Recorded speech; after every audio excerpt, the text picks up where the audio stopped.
Right, so today we're looking at session 6 about sex, basically. Just sex and marriage, is it? Something like that. Um, what is it? Uh, the technical Sexuality and title marriage. is. Oh, I've got the PowerPoint here. Right, seminar 6. Oh, that's interesting. The PowerPoint, love, sexuality, and marriage. Oof. So, what is the relationship between love and sexuality? Pragmatic ethics, contextualism, ethical framing, romanticism, the theology of marriage, singleness, relativism and pluralism, homosexuality, same-sex unions, and blessings. So, so God created human beings in His image. Let's share the PowerPoint. Uh, there we go. So I'm not that fussed about this translation. So God created. It should be Adam in His own image. In the image of God, he created him, it says in Hebrew, singular. So they've actually mistranslated it there deliberately. Male and female, he created them. That's what it says. He created Adam in his image. In the image of God, he created him. Yes. And that's really the heart of the matter, because actually the mistranslation of that verse really highlights the problem in that some people just don't want to see that. They don't want to see man and him. They want to see human beings and them. Yeah. So consider the following statement. An African bishop from a country in famine challenged UK discussions on sexuality, saying, in my country, the question is not whether someone sleeps with someone, but whether they get up in the morning. Moral priorities. Uh, What are your top 5 ethical issues? Do you have any? Um, uh, where to start? Um, I don't know where to start. I think um,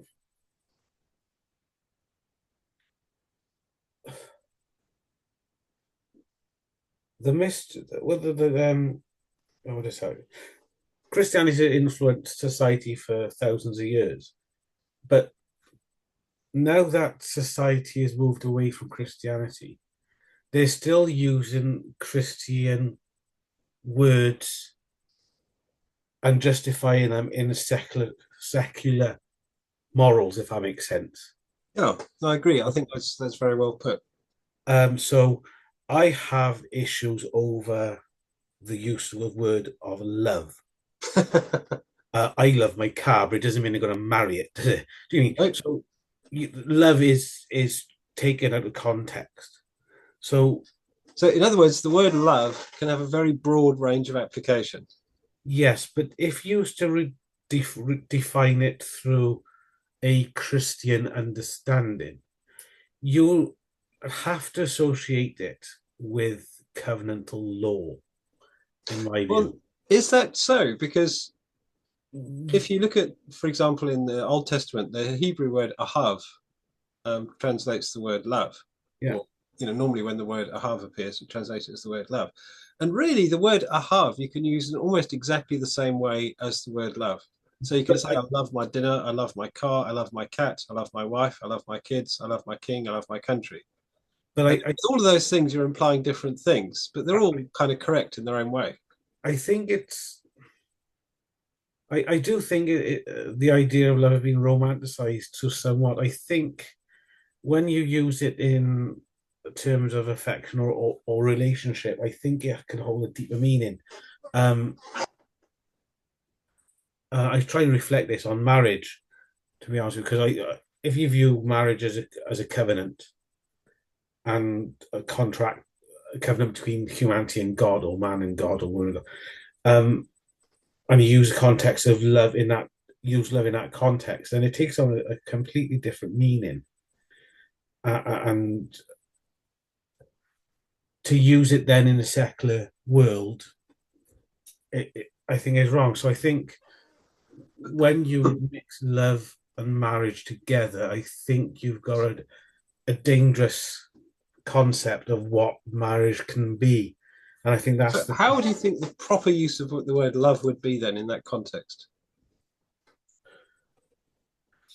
I think the Bible gives you the examples of what it is. For example, God so loved the world that he sent his only son. Well, what does that mean? Well, it means he wants to guide us.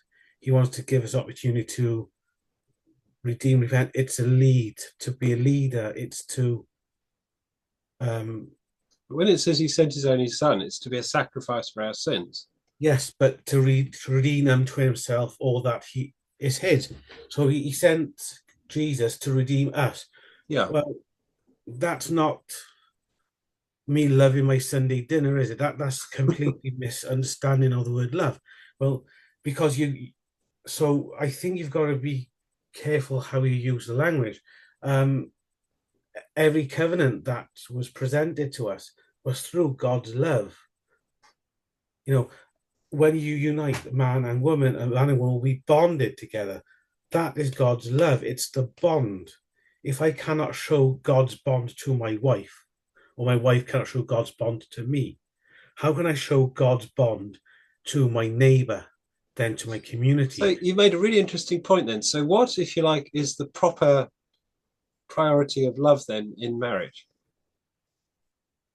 Unity and bond, but also the representation of the or God.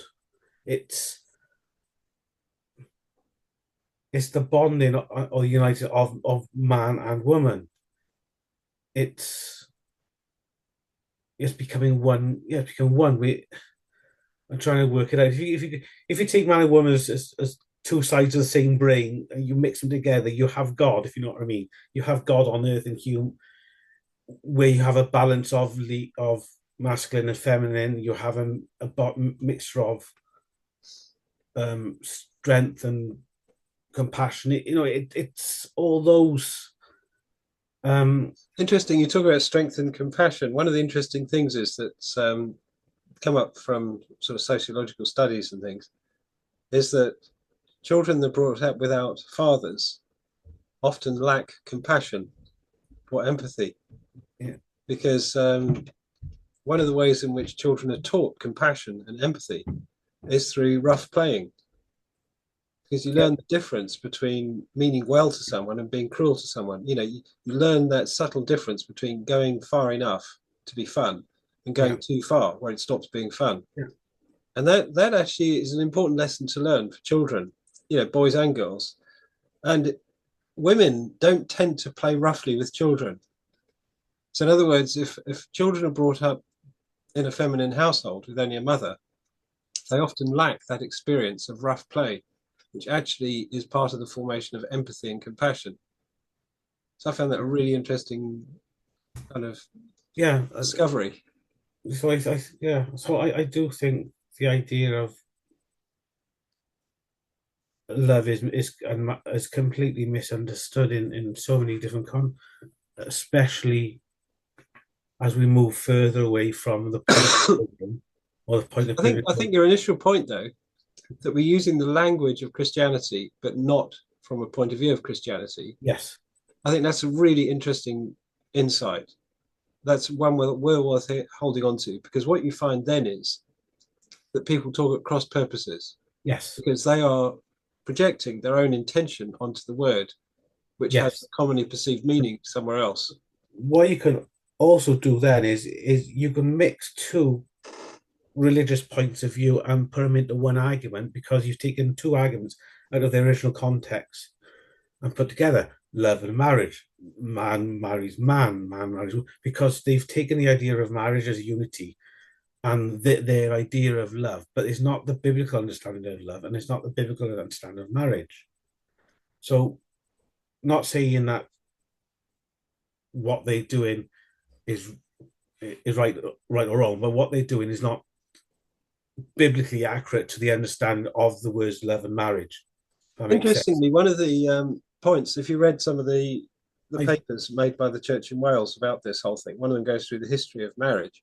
Yes, I just And read that 20th century French romanticist on the other side. well, no, I think actually he's misused it a bit. I don't think that's a very good understanding at all. But the fact is that they go through the history of it back to Roman law and Greek law about marriage and that kind of thing. And one of the things which they didn't really bring up, which I thought they should have done, is that the whole concept of marriage as sought by two men or two women now is fundamentally a post-Christian romantic view of marriage. Yeah. It's only possible if you take a late Christian view of marriage and then separate it from Christianity. In other words, it is making the erotic sort of the erotic aspect of life more important than anything else. Yeah. And for every other culture, that erotic aspect has never been that important. You know, for the Greeks and the Romans, they used to ridicule people that used to fall too deeply in love. C.S. Lewis in his book, I don't know if you noticed in one of my emails, I put The Allegory of Love by C.S. Lewis, because he actually does look in his book, The Allegory of Love, at the rise of what you might call romantic love in European culture. Because as he points out in the song Beowulf, the Anglo-Saxon epic, there is no romantic love. Now, it's a Christian poem. There is no pagan background to it. And the Christian writer of Beowulf is consciously thinking back that the events described in the poem are events from when the people, their forebears, were heathens and didn't know any better, as he puts it. So he is a Christian self-consciously reflecting on the pagan ways of his forebears without actually describing that paganism. But even though he's a Christian, there is no romantic love involved. There is no erotic idealism. And C.S. Lewis points out that the whole erotic idealism, the idea that a man falling in love with a woman was somehow an edifying experience, that it was somehow a noble or ennobling thing to do, came about in the French poetry of the of Languedoc in the sort of 12th, 13th century. And that whole genre of romantic poetry, romance meaning the countries which were previously Roman, and you know the idea of the romance languages and the romance poetry, the idea that this poetry extolled the enabling qualities of erotic desire. And that is really where the European vision of marriage came from. Eventually, that became more and more kind of mainstream in European culture. But for a very long time, marriage remained a very, very practical affair. Now, where what you might call continence, you know, where containing sexual appetites was, you know, fairly relaxed, if people did feel erotic desire, they could simply go and get someone to gratify it. You know, the whole marriage thing was completely separate.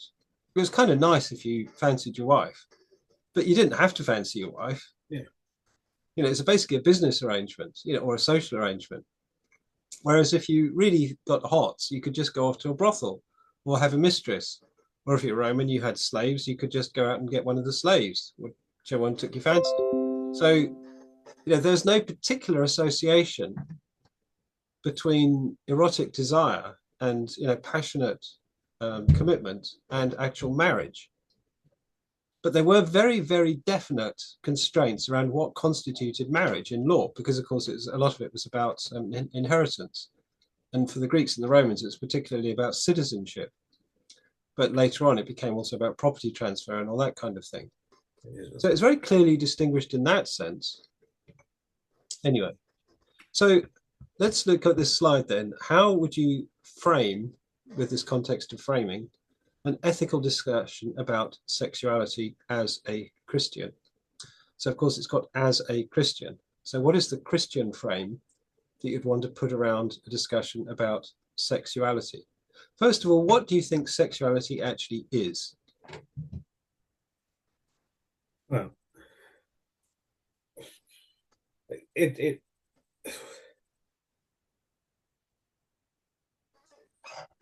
I try to pick the right words because you got sexuality, so it's how one's identifies the desire, I suppose, isn't it? The sexual desires. So no,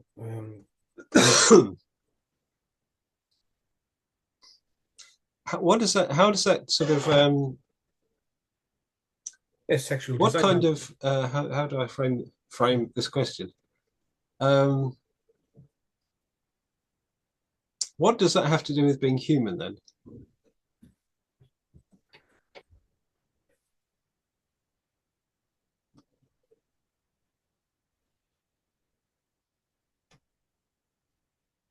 Oh, sorry.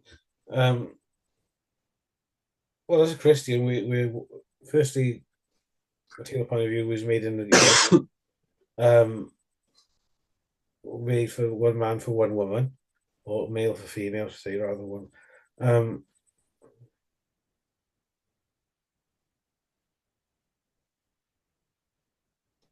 and it's about how I don't know how to answer that correctly. I got it in my mind, but just without waffling, I can't. Well, how important is it?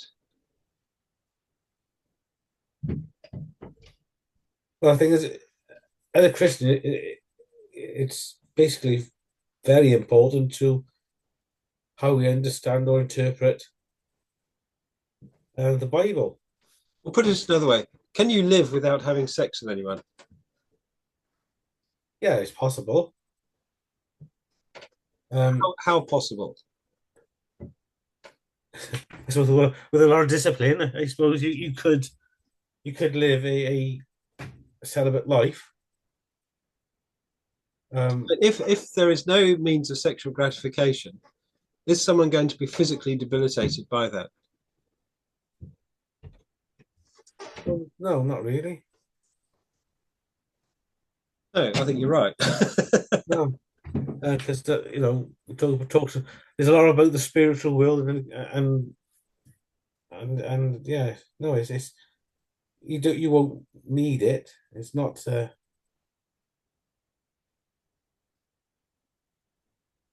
whether you get laid or not is not a matter of life and death. No. So there, well, reproduction, yeah, it's a different argument, but no, it's not important for one's survival. Interestingly, one of the ways in which the ancients, like ancient ascetics, used to think about asceticism was that if you starve, if men and women do without food or are malnourished for long periods of time, it has quite an interesting impact on their physiology because eventually, and you see this with women with anorexia, they grow hairy.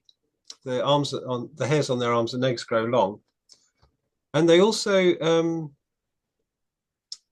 was it they stop menstruating, and gradually on women the breasts shrink and wither away, and they stop menstruating, and so in many respects you might say they become less female. They become less feminine. And for men, if they do the same thing, if they basically starve, they lose all their muscle tone. They lose many of the kind of distinctive characteristics of masculinity, and they become impotent. They lose the ability to get an erection. And because of that, there were people in ancient times who thought that by fasting, by starving yourself, by becoming less biologically male and female, they became more somehow angelic. So it was Right. a deliberate policy that women would starve themselves until they ceased menstruating, and men would starve until they became impotent, in order to become more like angels, to become less sexual. So that's not a very popular view nowadays. No. No. But that it had its day at one time. There we are. It was something that was considered mainstream at one time. Anyway, so how would you frame this as a Christian? How should the conversation carry on if you're a Christian? morality, I think. And what does that mean? Well, when you talk about sexuality, you should be talking about sexual morality as well, isn't it? Because I say if you assume we don't need sex to maintain ourselves, it's all about then. I think it's morality. I think if you're talking about sexuality, you talk morality as well. How you use your sexuality. So, what what resources would you use for that conversation? Um, well, of course, it's Christianity, biblical text. Yeah, biblical text, the word of God, and that will then guide sexuality, sexual morality, um, and Christian ethics around well, life.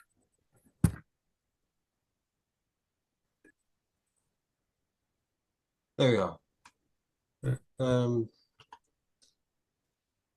so, what is sexuality? Sexuality is framing the question. Biological refers to biological traits that distinguish male from female, physical characteristics, hormones, and reproductive organs. And I suppose you'd say their reproductive function as well. Psychological, thoughts, feelings, behaviors, sexual attraction, erotic desire, and sexual activity.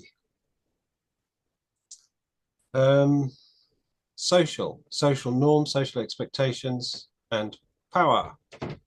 How society views and regulates sexual behavior. Why should society seek to regulate sexual behavior?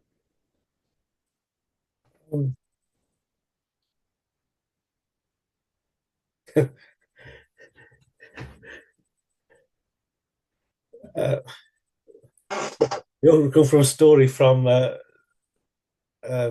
not far from here, a minister, what's her name? Viv Nichols. She says she has to check the paternity of the two people who want to get married just in case they both have the same father. No, not because promiscuous sexuality, society, social society should govern sexuality around um, promiscuous behavior. Um, yeah.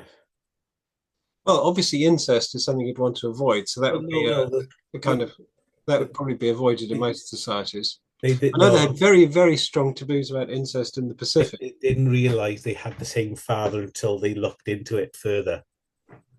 The father might have been a local milkman. It's a very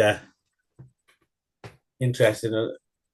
So that they took childhood sweetheart, the same father, but but the one child, the man didn't really know his father because it's a long story, but it's quite it happens quite more often than not around here.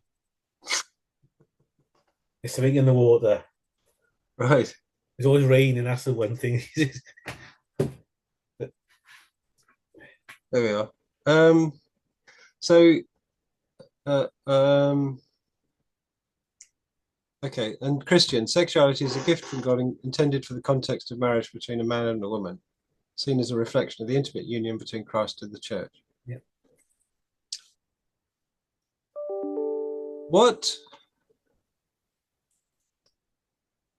how would you categorize or how would you describe the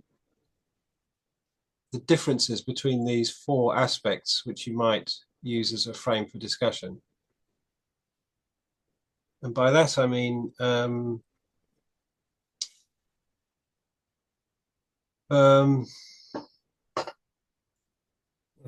Spiritual. okay, well, if you talk about biological, how empirically observable is the biology? I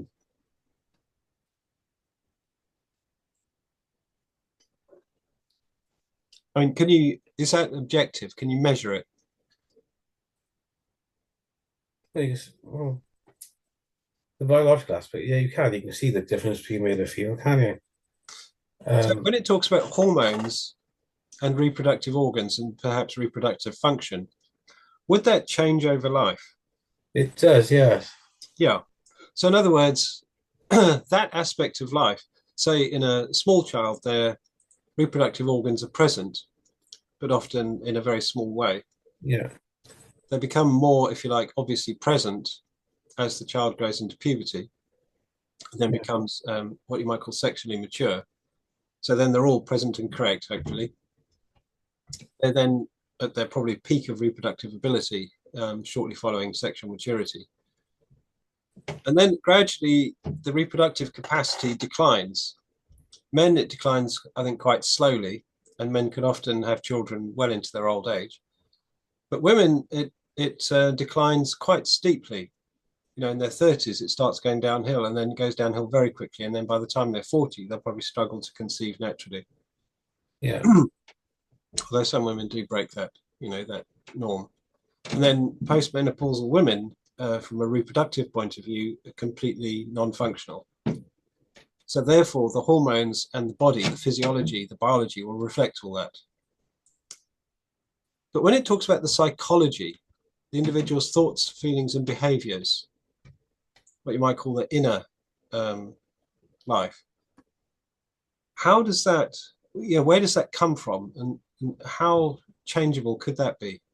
But I suppose it follows a similar trait to the biological, doesn't it? So you're at the peak of your physical present, your erotic and sexual desires and attractions will build. So they'll go linked with biological, but the psychological aspect is how you're brought up, isn't it? How you think, what you regard as being morally right or morally wrong.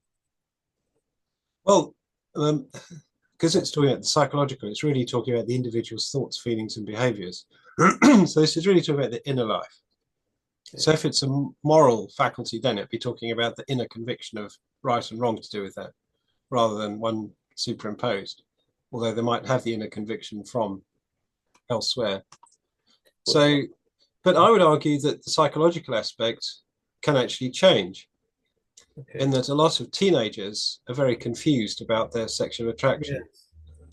You know, they have the most bizarre and inappropriate fixations at times. Yes. And typically, teenagers go through their kind of inappropriate phase and then kind of settle down as they get older. And psychologically, I've noticed a lot of young men get into trouble with the law, for example, and then in their late 20s, early 30s, often they'll settle down and that's it. They don't break the law anymore. So you'll find that some young men are in and out of prison for a few years. And then the prison officers say that they meet some nice young lady and that's it. They settle down and you never see them again, hopefully. So, that arguably is part of their kind of sexual persona, part of their sexual psychology, is the aggression, the recklessness, and the um, carelessness that leads to law breaking and being caught is kind of part of masculinity in a kind of way. And then, interestingly, some research was done about the male hormones after childbirth. Yes. It's really interesting. Very little research has been done on it. And someone discovered that after a man has his first child, his testosterone limits absolutely floor. They just collapse immediately afterwards. And then they regain, but they never quite get back to how they were before. So in other words, there's a permanent endocrinological change in men who become fathers, which is really curious. So that that could be why they stop getting into trouble with the law. Anyway, so that's obviously strongly related to the reproductive function. But then if you go to the social, how mutable is society? Now, how much does that change?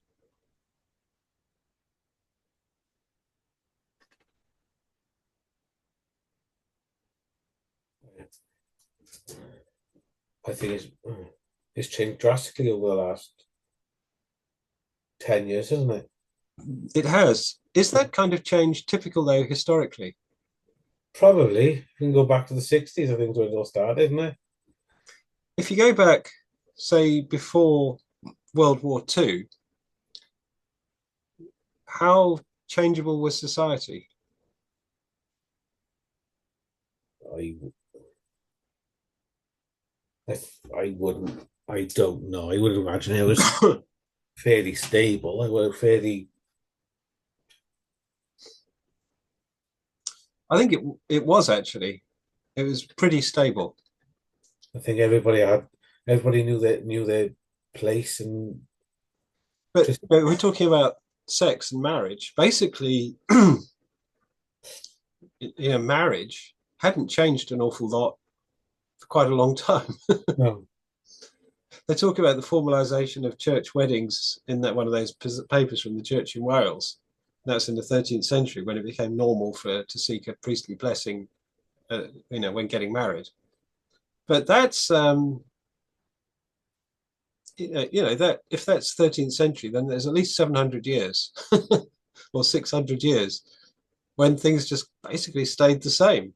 yes, That's pretty stable, I think. There's not an awful lot of change going on there.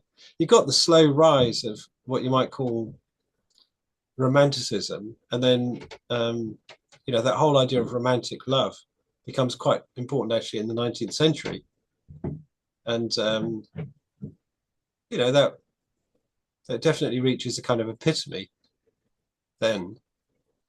And then it's only really in the 20th century that you see this dissociation of sexual desire, sexual passion, and marriage, and the attempt to separate them in order to be more sexually liberated.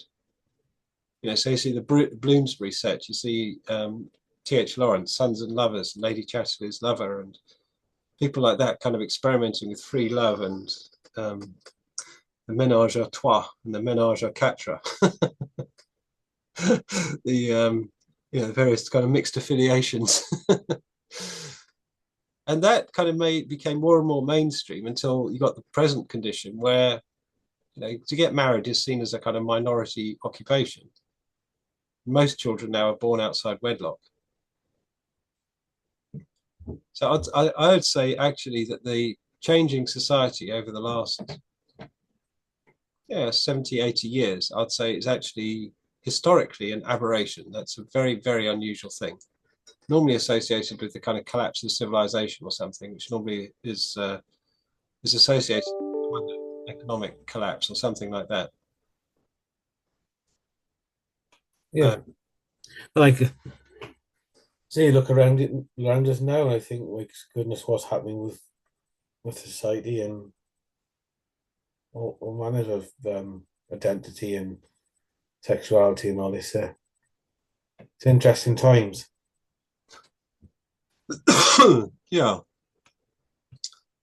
And the regulation of sexual behavior. So how is firstly, is currently the current societal norms, is sexual behavior regulated? Uh, Loosely.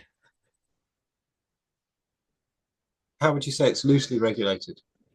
Well, it is age related, I was saying, but I think that people are much more liberal about their sexual behavior. Um, Well, interestingly, people now are getting less than ever before. Young people now are far less promiscuous than they were, say, 20 years ago.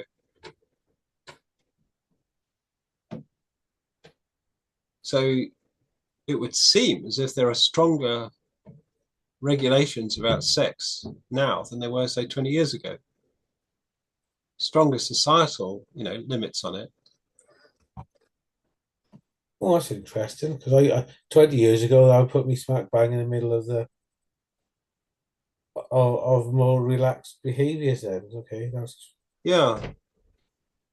that I would have been, yeah, my But the question is, if people are having less sex, what regulations now are coming in? Because they obviously aren't the regulations of marriage, because marriage continues to decline.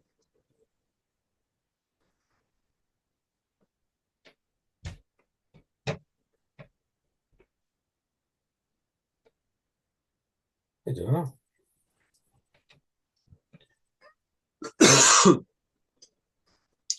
Anyway, let's move on. So what is sex for? Procreation, intimacy, self-fulfillment, or something else? So, what do you reckon? Are you familiar with all these things? Augustine of Hippo, Yeah, This doesn't work. heavily influenced by his past as a Manichaean. Do you know what the Manichaeans were? not really, no. It was a Persian called Mani who gave out this kind of mystical teaching. And broadly speaking, the Manichaeans believed in a kind of dichotomy between the spiritual and the physical. Okay. The spiritual was much superior to the physical. And the Manichaean religious view sought to liberate the divine spark from the useless clod which comprised the physical body. So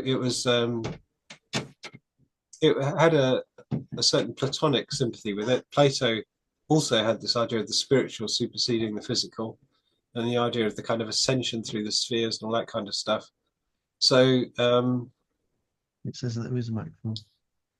but that kind of dichotomy, that kind of dualism, could go either way, because some dualists who disparage the physical in favor of the spiritual, some of them would say, well, it doesn't actually matter what you do with your physical body then, because the spiritual thing is going to be quite separate. So therefore, some of them could be quite immoral or quite careless with their physical actions. Others, therefore, but others rejected physical appetite and desire, and so became very ascetic as a way of denying any kind of dominance of the flesh over their life. And so if you view sexuality with suspicion, that would come from that kind of dualistic idea that somehow the flesh is somehow ignoble and somehow polluting, and therefore that sexual desire is associated with the flesh, and therefore that sexual desire is in itself ignoble and polluting. I'm not quite sure if that's a fair interpretation of Augustine or not, but he was a Manichaean, and he did have this idea of concupiscence, the idea of the irresistible urge to do wrong, strongly linked with the idea of sin, because concupiscence isn't just about sex in theory, but has a strong association in the writing of Augustine. So it says, while he acknowledged the legitimacy of marriage for procreation, he emphasized the superiority of celibacy. Well, Jesus said some are made eunuchs by men, some are born eunuchs, and some make themselves eunuchs for the kingdom, meaning, I think, the laying aside of marriage. But Jesus didn't really disparage marriage as such. And as Paul says, most of the apostles were married.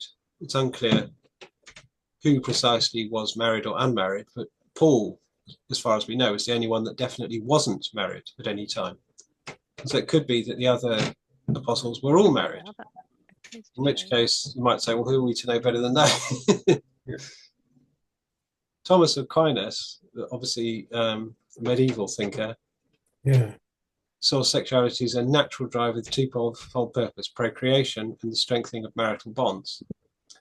Therefore, sexual pleasure within marriage is good and natural, but primarily as a means to procreation and marital unity. So they all use within marriage, aren't they? Martin uses within marriage. Well, these authors are all strongly, Christian authors. They're definitely. I was reading these authors, and I think I can't remember the context of the book, but it's the one I got is either Brown or the other. Where they link in some of these arguments to natural law, whether these were opposing natural law, or supporting it. But I think to invoke that, I'd be very careful about defining what you mean by natural law. In what context? Yeah, it was.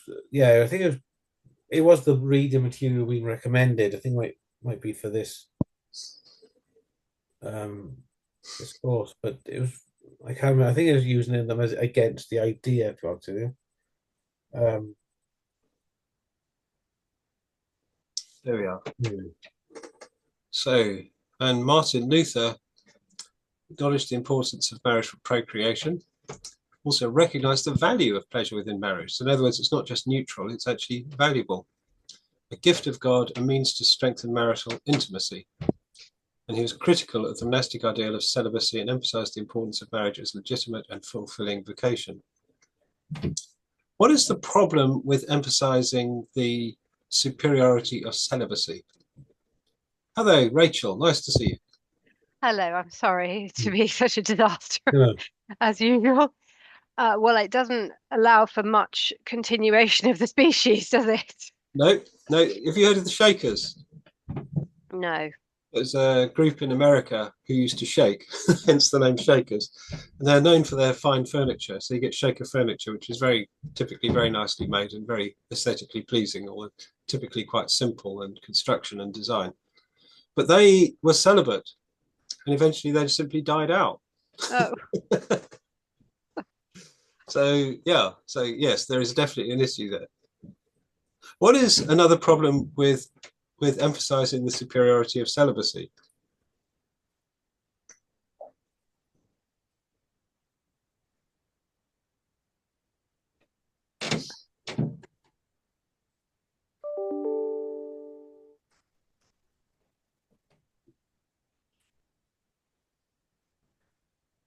No idea? We'll become very grumpy and social. Well, basically, yes. Yeah. Because basically, not everyone is cut out for it. No. As Paul says, it's better to marry than burn with desire. Yeah. He said, not everyone is like me. In other words, he didn't mind. And not everyone is cut out. And if you emphasize how great it is, it's noble, it's somehow superior, if it makes you a greater person, then some people might think, well, I want to be great and noble, so I'll become celibate. And then find they actually really struggle with it. They're just not cut out for it. And then the other thing is it becomes a kind of formality where, say, priests in the Roman Church were forbidden to marry. And for a long time, they simply kept concubines, which kind of defeats the object of the purpose, I'd have thought. One of the reasons for the Normans breaking down the the class system in Wales. When I say class, I don't mean class as in the English class, as in higher class, lower class. I mean the class as in the house, which was situated either within or adjacent to a clan, meaning the consecrated ground, which is typically the place where a church was built. Because the class, or the people living in the class, were not celibate. Often that position would be inherited father to son. So they were kind of religious functionaries, but they weren't monks. And that didn't sit comfortably with the Western Church when it started to reintegrate. And for a long time, they'd simply sort of rubbed along and ignored it. But then when the Normans started consolidating their conquest over Wales, it was a real issue. So they dissolved the classi and made the people either become secular people, just normal peasants or artisans, or they had to become Dominicans or friars of some kind. So, it was a gradual thing, but gradually that dissolved. So that sort of celibate thing also creates, of course, scandals in the Roman Church now, in which celibate priests have children and sometimes have wives. And in most churches that's not a scandal, but in the Roman Church that's a scandal. So and there's nothing in Scripture that actually requires it.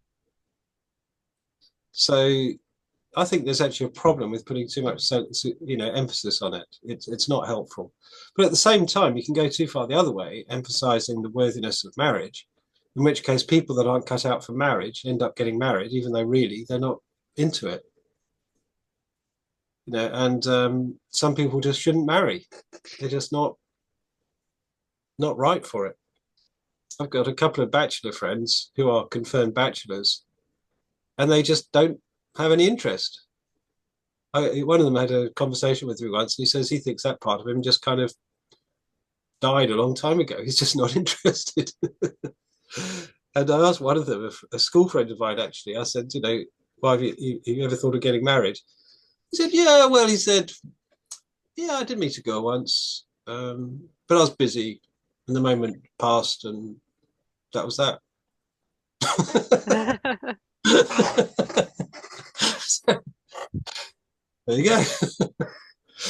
So for them, getting married is definitely wouldn't be helpful. John Wesley, if you remember, didn't want to get married, and everyone put pressure on him to get married.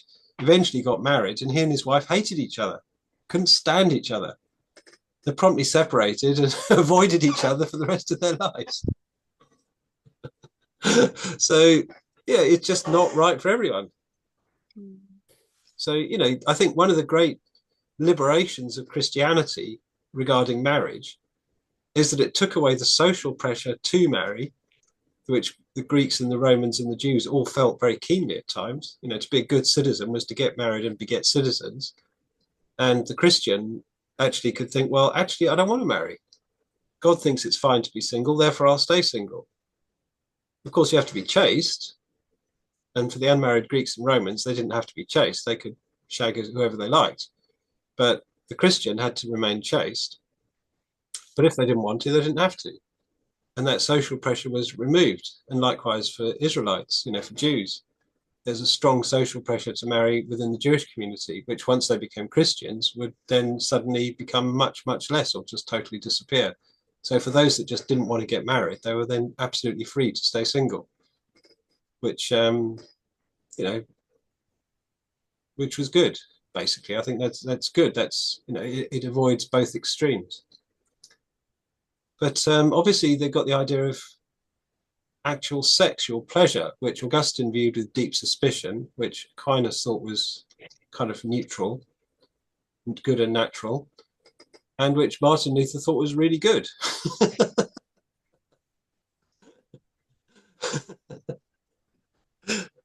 So there you go. I won't go into that. I won't embarrass you. But there we are. So what did you think of Pragmatic Ethics? Did you see the movie? Yes. What did you think about it? I thought it was interesting. I wasn't sure that I was really, I thought it was quite a tricky one, really. It seemed a bit like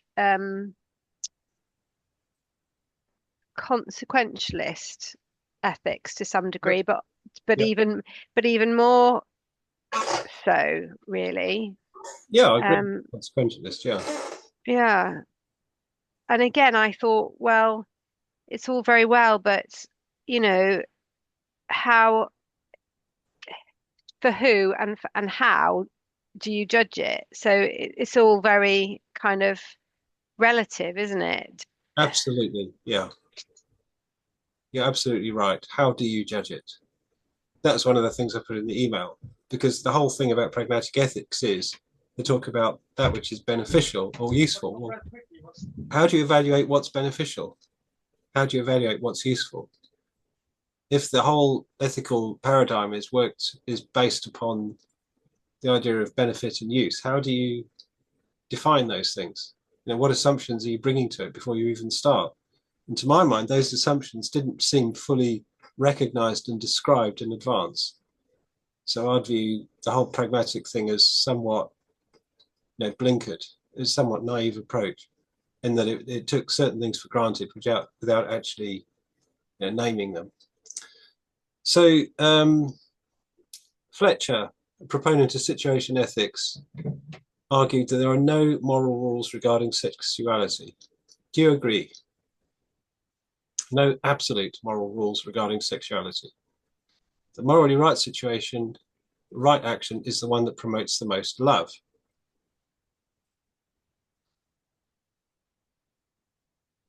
Is that a good description? I think love is a I think love is quite a varying concept as well in people's, experience and their understanding.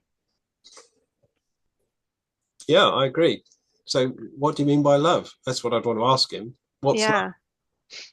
So you're talking about 1 Corinthians 13? Are you talking about Cupid? Are you talking about, what are you talking about? What do you mean by that? If it says there are no absolute moral rules, what does that say about sexuality?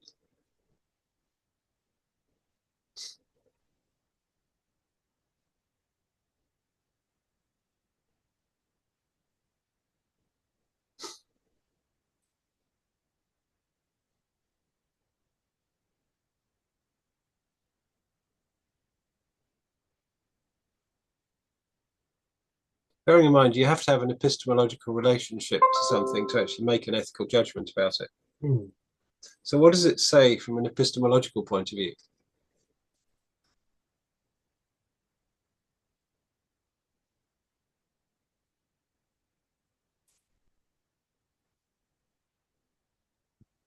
I suspect it says lots of things that we're going to really appreciate when you share them with us, Jeremy.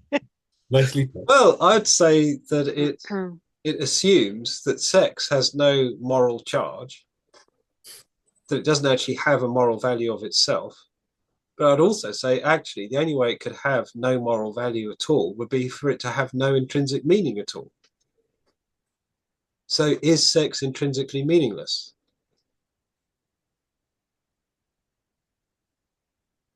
Well, perhaps sex in itself, just as an absolute act with nothing else attached to it, maybe perhaps somebody could say that is Is it to possible to some degree. have sex? I don't know.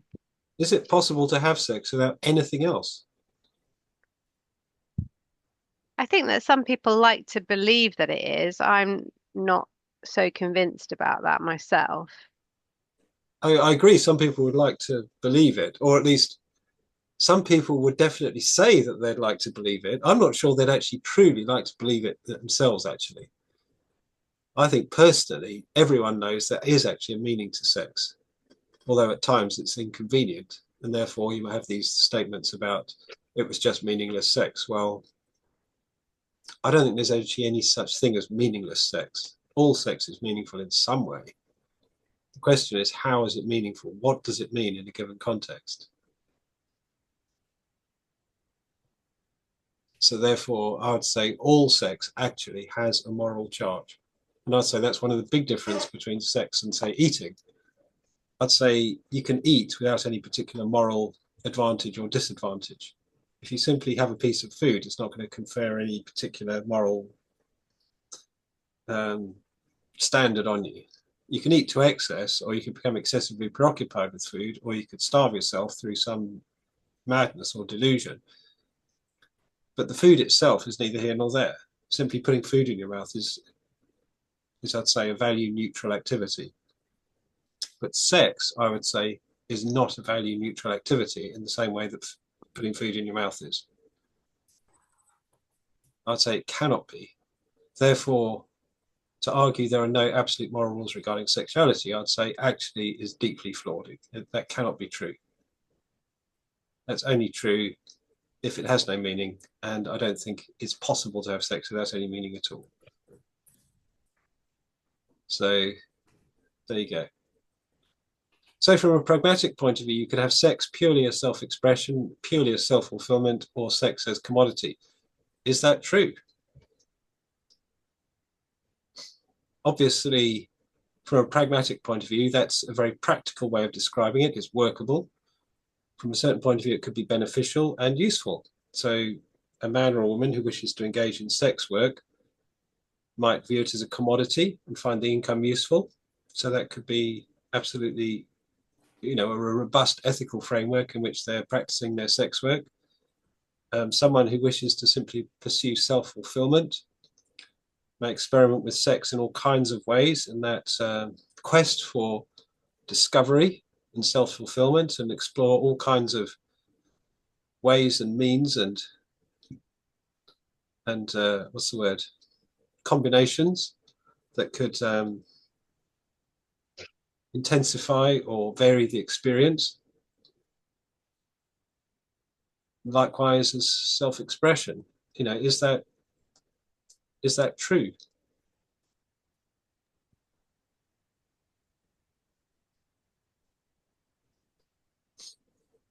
Anyone? Sorry, Jeremy, I think I just coughed over the bit that led up to the question. All right. Well, I mean, is it true? Can you, if you're just having sex on this quest for self-fulfillment, is that going to be, from an ethical point of view of pragmatic ethics, it can be practical, workable, and self-fulfillment is in fact your goal. It can be beneficial and useful. Hmm. Is it true?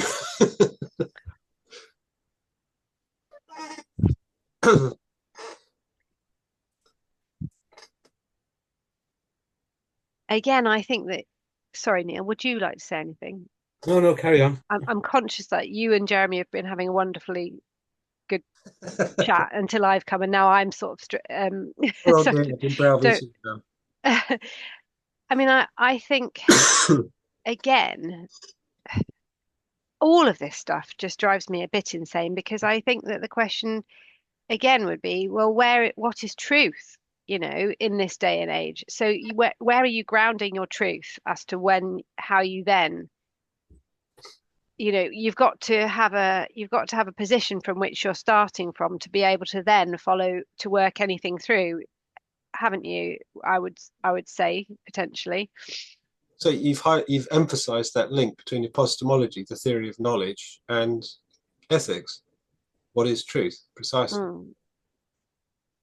Does truth exist? Is there such a thing as truth?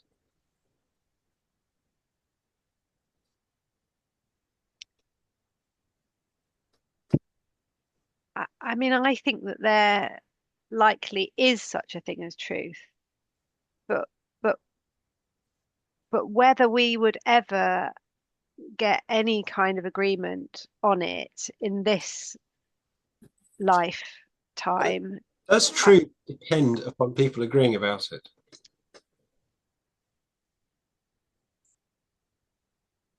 well, then truth just becomes completely subjective, doesn't it? Yep. Is truth objective?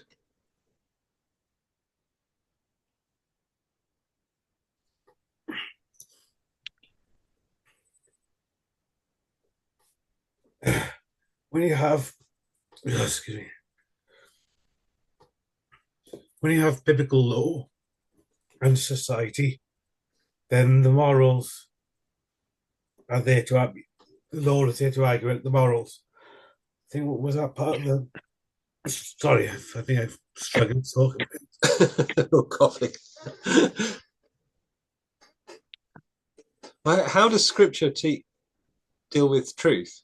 What When you, I think that they refer as law. If you take the biblical law, and then you have society who argue the morals or the interpretation of said law, and that's how you develop the ethics. Excuse me. Bless. Sorry. So again, it comes back to what Chris was saying. It's whose opinion? Where do you get the morals from? I think. when Jesus said, "I am the way, the life, and the truth," how is he treating truth there?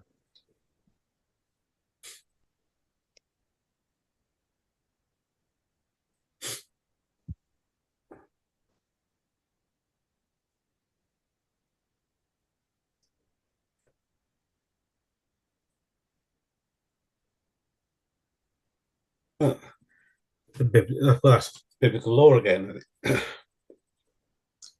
That's in the New Testament, so technically speaking, it's not the Torah. Well, he was the fulfillment of the Torah, though, as well, wasn't he? I am the word. I am the word of God. Yes, before. So he was the commandments. He was the laws of the Old Testament, lived out in flesh in the body. So obeying the preachings and teachings of the biblical word, interpreted to the best of our understanding. I think the Bible treats truth as something objective. Yes. So I'd say, whilst Christians might, struggle to define it or struggle to understand it or perceive it or describe it, I think Christians on the whole have tended to act as though it was there, and therefore something to be found rather than something to be invented. And you might say that Plato had a similar kind of attitude. For him, it existed. He epitomized it as, quote, the good. And for him, the good was out there and was waiting to be found or waiting to be known. And that kind of defined the whole Platonic approach to knowledge. So anyway, so let's go to communitarianism. Did you see this one, Rachel? I started this one and didn't finish it. Right. Okay. Did you see it, Neil? No. Well, communitarianism is the idea that ethics are always rooted in community. Mm. That's its basic premise. Do you think that's true?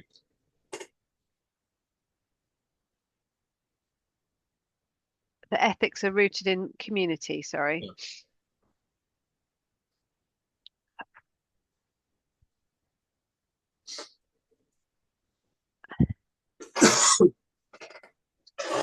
I mean, I think that my position probably generally is that there's probably an element of truth in most of it.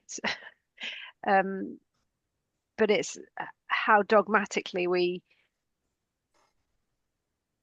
When you say try and pursue that this is the ethical way. Can you clarify what you mean by that a minute? When you say there's truth in most of it, most of what? Well, in most of these ethical approaches that we've been looking at, I think as in a lot of things, a bit like I can't remember. I've completely lost the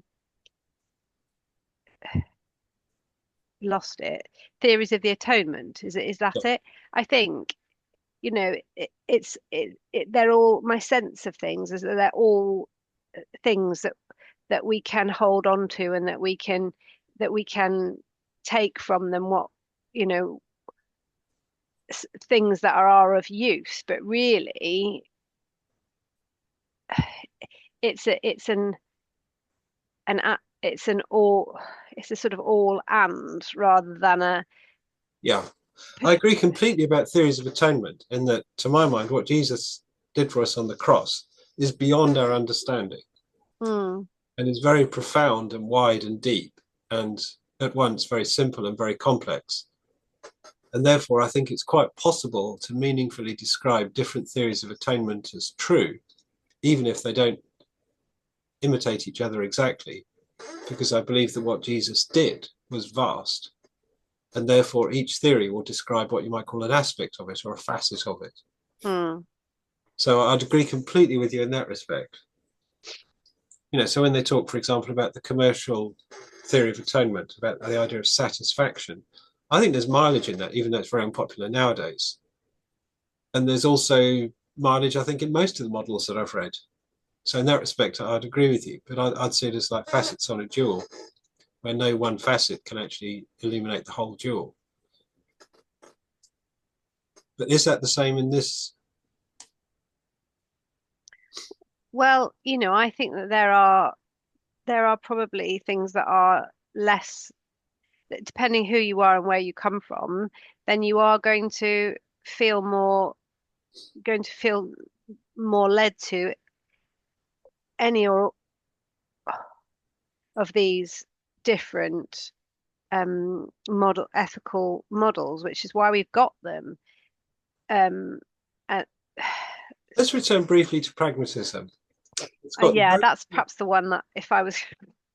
I mean, I mean, I'd want to illustrate that in both ways, in both agreeing with you and contradicting you in that respect. In that you've got the idea of being workable, the idea of being beneficial, the idea of being useful, and the idea of being, what's the other one?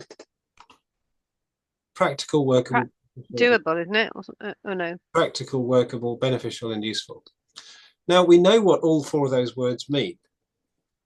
all four of those words have a common generalized meaning. They're sensible to everyone. Everyone can understand a degree of practicality about things. Everyone can understand something that's workable. Everyone has some idea of benefit, beneficial. Everyone has some idea of what's useful. So in that respect, it's absolutely true. Yes, you'll find that some ethical things are precisely that. So in that respect, yes, there is an element of truth to it. But as a standalone system, is it enough? Is it adequate? Because if you get to the illustration here, sex, self-expression as self-fulfillment as commodity, which are all here, it says pragmatic responses to sexuality. They can all, in various respects, be perhaps accepted as practical, workable, beneficial, and useful in various contexts. But the question is that an accurate description of the reality of sex?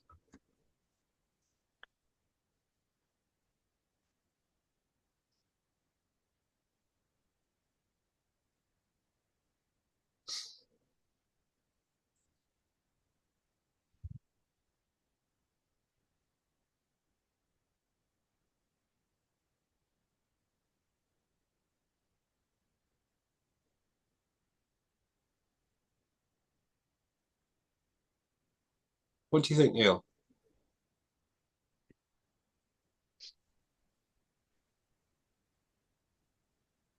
I've got no idea. Sorry. Oh, bless you. Take that Thank you, woman Neil. Take that woman on OnlyFans recently who boasted she was going to sleep with 1,000 men, have Oh, sex with 1,000 men in 24 hours. Now, she was doing that as a publicity stunt in order to make money. So, from a pragmatic point of view, she was on a roll. It's practical, it's workable, it's beneficial, it was useful. Ticked all the boxes for her. But is the fact that she actually did that and that she gained her notoriety or her fame and therefore consequently may have generated some income and some renown, is that an accurate description of what she has done? Is that a complete description of her achievement? No. Why not? What is missing out of that? Well, degrading. I think So you would argue then that she has objectively degraded herself. yes.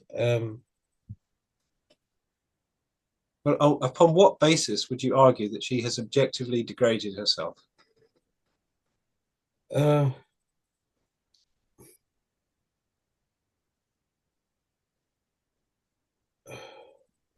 I think I gotta be careful how I say this because I can think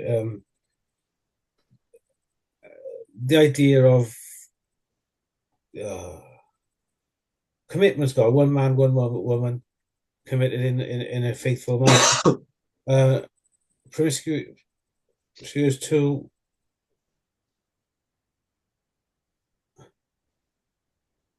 Without calling her a certain word, I think it's degrading in the fact that she saw value in what she done. I think there's no value in what she did. I don't see the worth. Financial value. Well, no, I look at moral and spiritual as well as for that.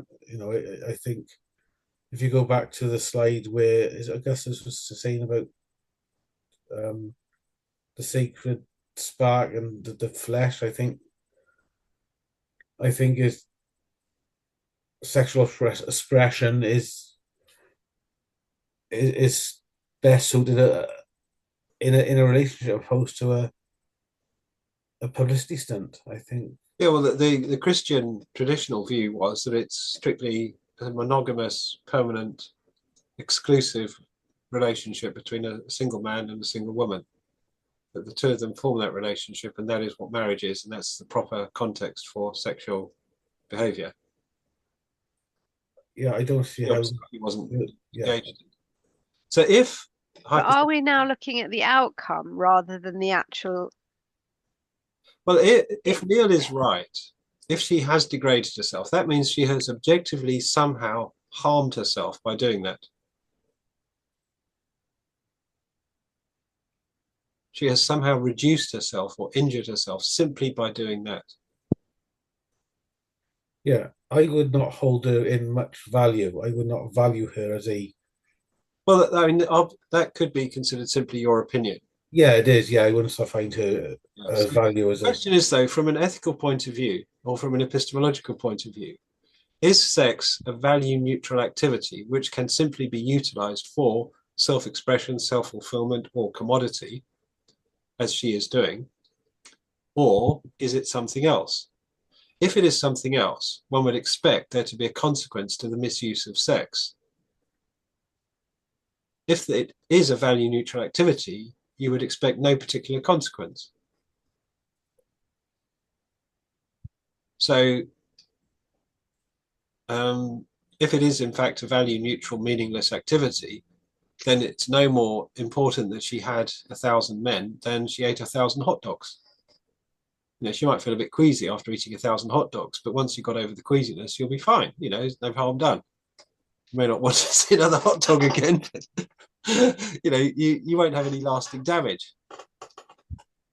But if there is something about sex which is intrinsically meaningful, if it is not a value neutral activity, then something has been done to her by her simply doing that.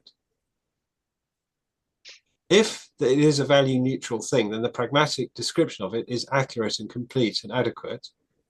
But if it is not a value neutral thing, then she has harmed herself, and this pragmatic description is inadequate. It's simply not an accurate reflection of reality. And I'd describe truth as being an accurate reflection of reality. If you accurately describe what is real, that is truthful. That is the quality of truth. And that's, I think, I think, objectively present. That is a quality of the universe. That's a quality of creation, and one which God imparts to creation of himself.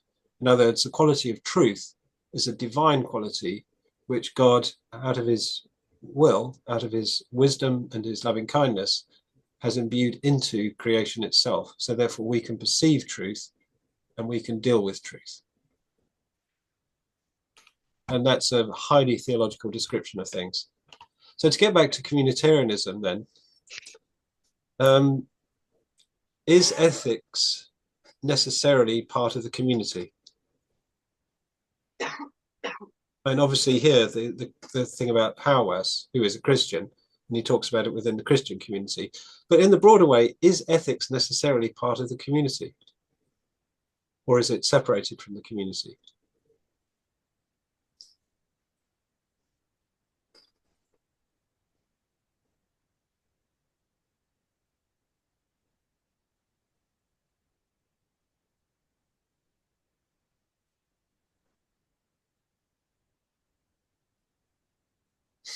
Well, I would think that there could be lots that could be highly ethical about being in living and being and involving oneself in community.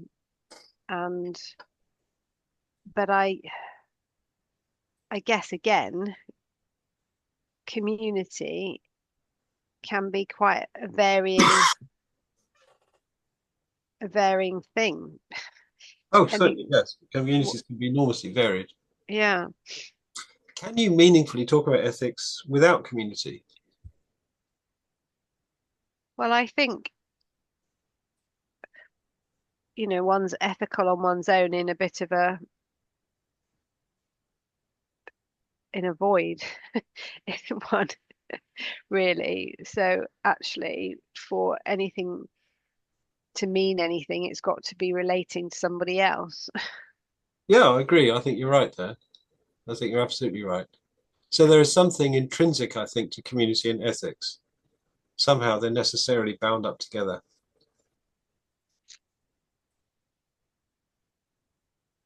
I mean, how do you function in the community without ethics? Or conversely, what does ethics mean if there's no one else around? So yeah, there we are. Let's move on, because obviously he's talking about church, and we're obviously more familiar with church. So the Hebrew context of sexuality. Sexual activities prohibited or discouraged in the Old Testament, which are generally not prohibited today. Intercourse during menstruation, celibacy, marriage outside the faith and race community, naming sexual organs, nudity, masturbation, birth control, touching a man's genitals during a fight. So,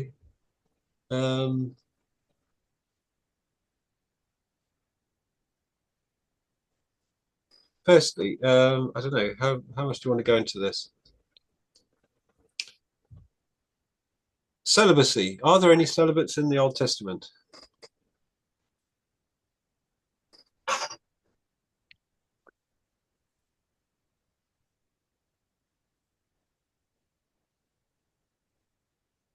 Can you think of anyone celibate in the Old Testament?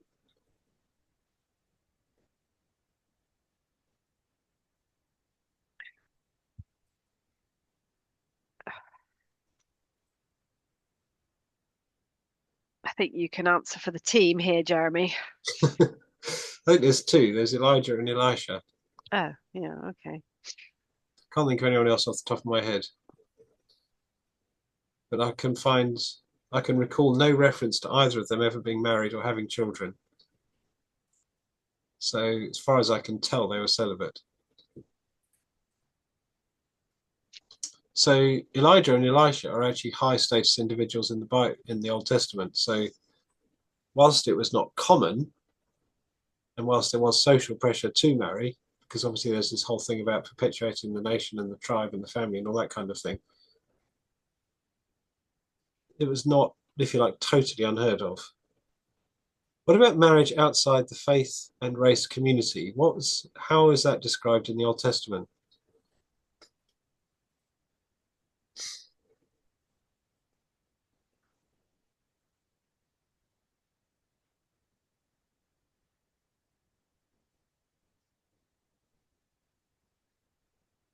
I think that there are people that married outside of the faith and race communities. Absolutely. Can But you think of a couple? oh, well, I'm going to get it wrong, but I'm going to go for it. I'm going to go for Ruth and Boaz. Absolutely. Oh, cheers. Totally. Star, Okay. gold star. That is one of the chiefest examples. And why was that such an egregious example? If I could think what egregious meant at this time of life, having had flu for a couple of days, I might have an answer, but I Why can't. is Ruth particularly such a bad choice for Oh, Boaz to marry? oh. A foreigner, was she a foreign migrant? She was a foreigner, but she was a particular She type was, of foreigner. oh, well, she was a Hebrew. No, she wasn't a Hebrew. That's the whole She point. was the other one. She was the other way. All right. I was doing well. I should have kept my mouth shut. She was from Moab. Yeah. Yes, she Moab. was a Moabitess, wasn't she? Ruth That's the right. Moabitess. Yeah. Now, the Moabites and the Ammonites are the two races which attacked Israel when they were coming out of Egypt. Mm. So it actually singled them out that they are cursed and forbidden from the Israelite family, and therefore they were specifically forbidden. You shall not marry a Moabite or an Ammonite. So that the fact that Ruth was a Moabitess was, if you like, in a way, it's the worst possible thing Boaz could have done. If because he could have picked an ordinary Canaanite, which would be bad enough, from Tyre or Sidon or somewhere like that, because the Canaanites were pretty bad. It said the land vomited them out because the evil they did. So no, no, no, no, don't go there. But the Moabites are even worse than the Canaanites. Love you, darling. But why was it okay? What was the thing about Ruth which changed it? What was the game changer there?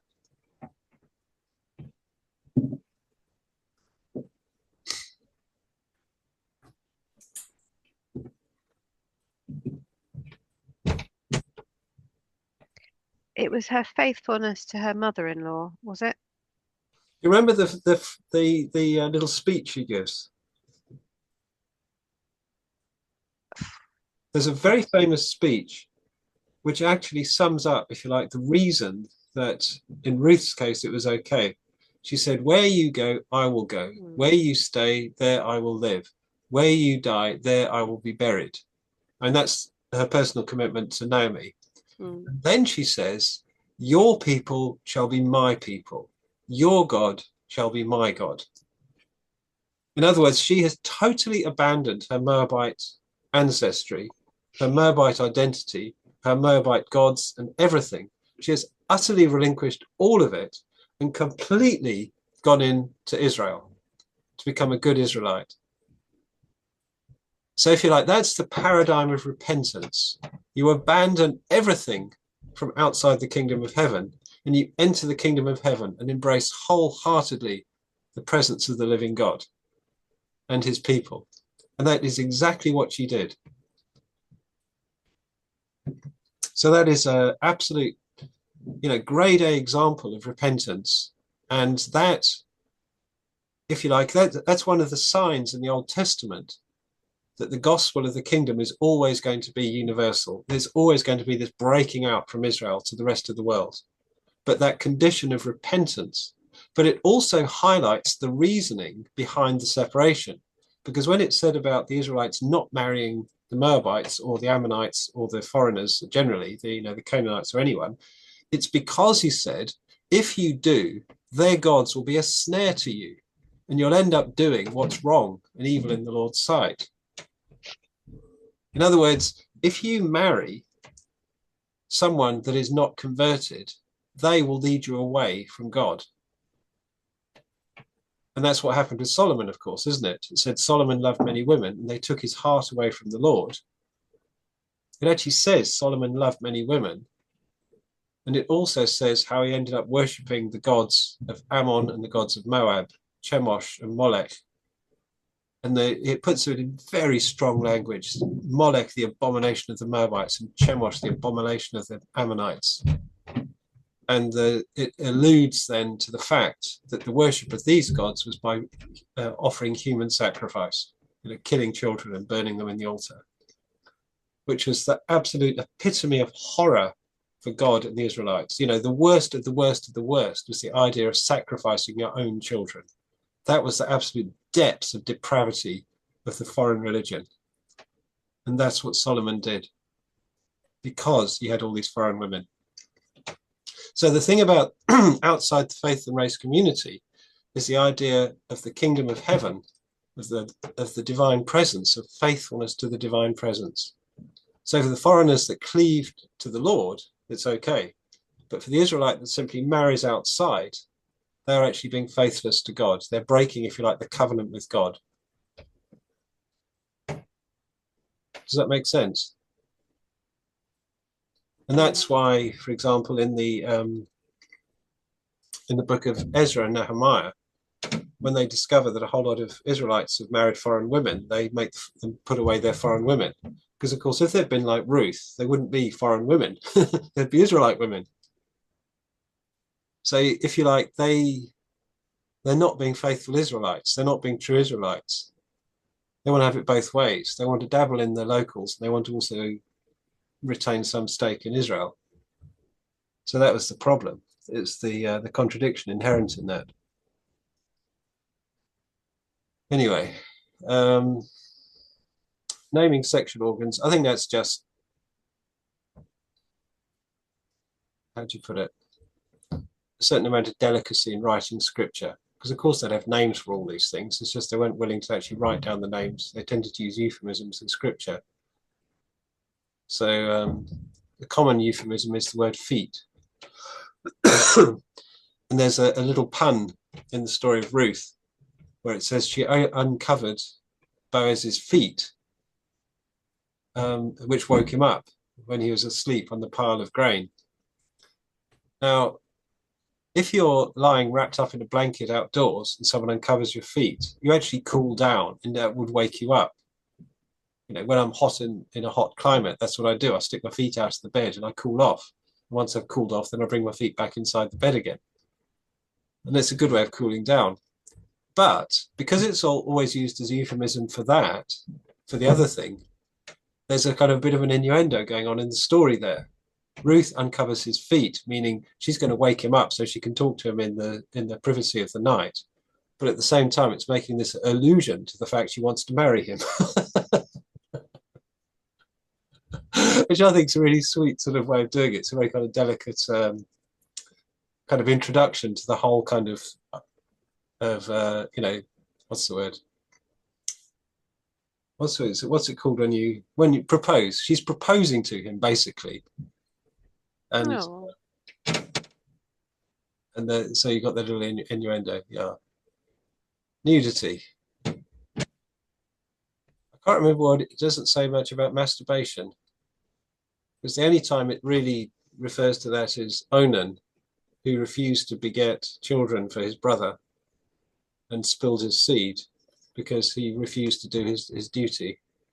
So that was, I don't think that's strictly speaking about masturbation. That's about the refusal to honor your brother's lineage by begetting children for his name, which is a very peculiar thing. I mean, it's kind of irrelevant now. Birth control was practically unknown then anyway. So I can't remember anything in the Bible about birth control per se. And the one about touching a man's genitals during a fight, it actually says that if two men are fighting and a woman reaches out and grabs a man by his privates, there's a really odd phrase in the Hebrew, which is very hard to translate. And sometimes it's taken as meaning she's going to cut the hand off, but it doesn't necessarily mean simply cut her hand off. It means that the woman is going to be cut in some way. And one explanation I heard of this was that she was actually going to have her pubic hair shaved off as a sort of shaming thing. Anyway, but I think that's touching a man's genitals during a fight is actually it's that one commandment where if two men are fighting, a woman's not supposed to wade in and grab the opponent by the, by the disadvantage, as it were. So I'm not sure these are sexual activities as such. Oh, there's loads of little notes there.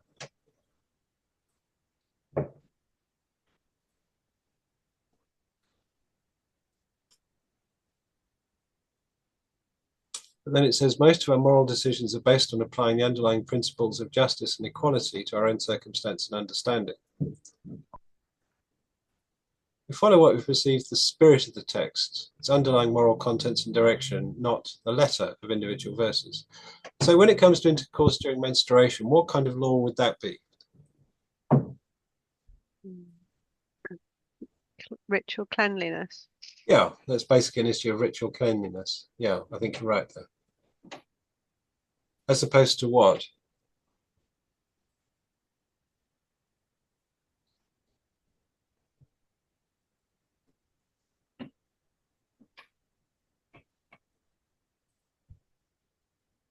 What would be the strongest form of law?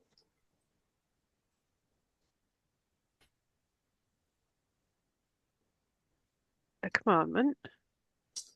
Yeah, but like a kind of moral prohibition.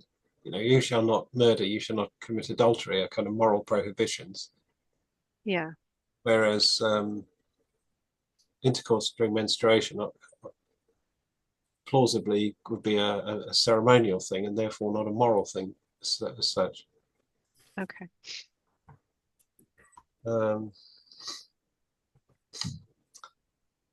sexual practices permitted in the Old Testament but not in the church. Prostitution. Is prostitution permitted in the Old Testament? Well, Rahab was a prostitute, wasn't she? But I don't know whether that was permitted or whether she just did it. Well, if you think about the story of Rahab, what does it actually say about her?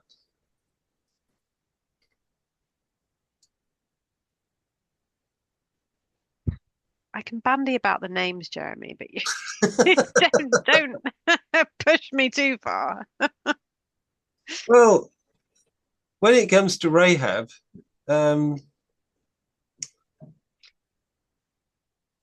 she, it says, was a prostitute, and the spies took refuge in her house. They hid in her house, and she hid them on the roof. Hmm. You might remember then, she said, right, I've looked after you boys. Now I want you to look You after to look me. after me. Yeah. When the city is sacked and everyone knows you're going to take the city, I want you to look after me and my family. Mm. So the spies agree. Okay, Yeah. this is your house. You've held us in your house and kept us safe. Everyone that you want to keep safe, you keep in this house and they will be safe. If they're not in this house, their blood is on their own head. And that was their bargain, which she agreed to. Mm. That's what happened. She and everyone in her house that was physically within her walls was then saved from the sack of Jericho. And then she went on and got married to an Israelite. And then we don't hear much more about her. So what does that say about her? What parallel career might that be?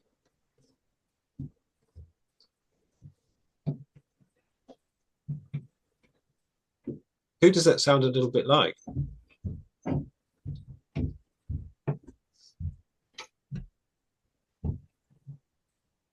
Ruth? Yeah. And the similarity is that she's abandoned her former way, her former life, and she has become an Israelite. So arguably her prostitution was like Ruth's being a Moabite. It was something of itself reprehensible, but something overcome by her faith. What about polygamy?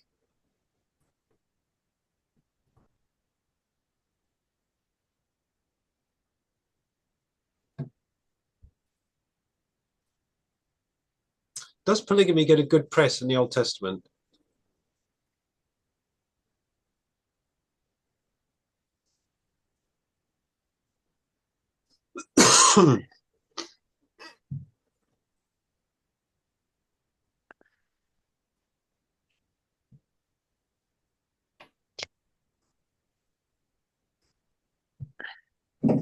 So I want polygamy to be many wives. Yeah. So I'm trying to think about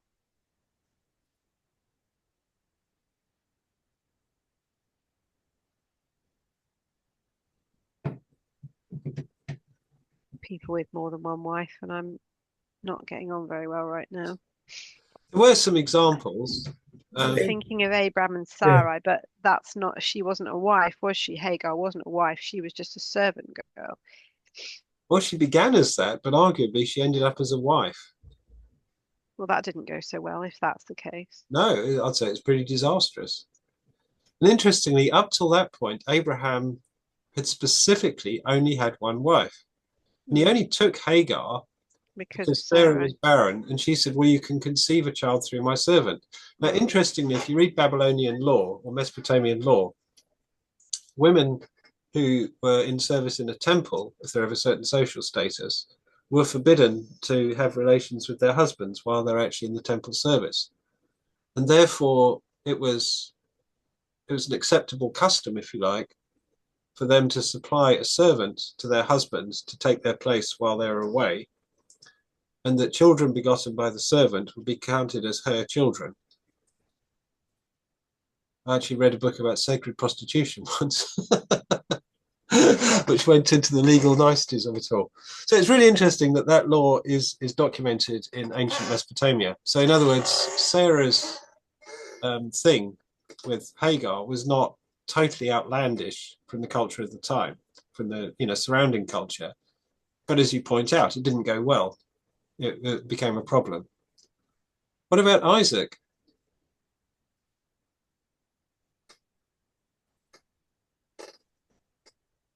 Well, he loved Rebecca, didn't he? He did. He didn't love whoever she was. He didn't have anyone else.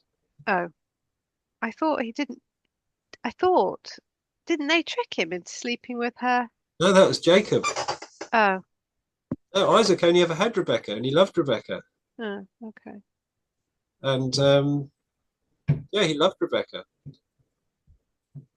And that was it. He only ever had one wife.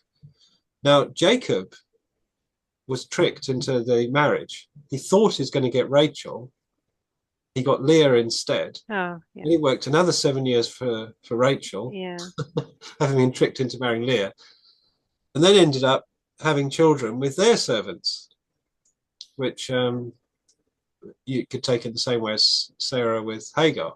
And if you like, Leah brought her servant, no, Rachel brought her servant to Jacob because she wasn't bearing children, you know, the same kind of thing. And again, it caused problems. So in other words, Jacob ended up with this enormous family of 12 sons and one daughter. But he also ended up with the feuding of the sons and the quarreling of the women. So it's not condemned as such, but it's not a happy situation. Then you got the story of Elkanah with Hannah and Peninnah, in which Hannah is barren and Peninnah teases her and mocks her. So in other words, there's a miserable situation. But they're not explicitly condemning Elkanah for having two wives, but it's not a happy one. It's not nice. Boaz obviously only has one wife, Ruth. Naomi had one husband before. Her sons just had one wife each. David had lots of wives, and again, he got endless trouble from it. His various sons fell out with each other. They ended up quarreling, murdering each other, rebelling against him, and everything. He had a horrendous family life. And then Solomon was the worst of the lot, had loads of wives, and ended up being utterly corrupted by them. So I'd say, whilst polygamy is not explicitly condemned in the Old Testament, it's not exactly encouraged either. And by the time you get to the New Testament, it's unheard of. The Jews just don't do polygamy. You know, there's been no revision to the scriptures in that time. They've simply given up. They just think this isn't right. You know, it's just not on. And the whole Genesis thing, a man should leave his father and wife and cleave to his wife, leave his father and mother and should cleave to his wife, that becomes the norm. And that's what Jesus said, isn't it? So I'd say the one about the duty to marry the wives of deceased brothers is to beget children on behalf of the brother. That was definitely an Old Testament thing, which stopped. And that was strongly linked to the idea of the land and the inheritance. So once there's a dissociation with the physical land, that then ceases to become an obligation. So you've got all the stuff about adultery.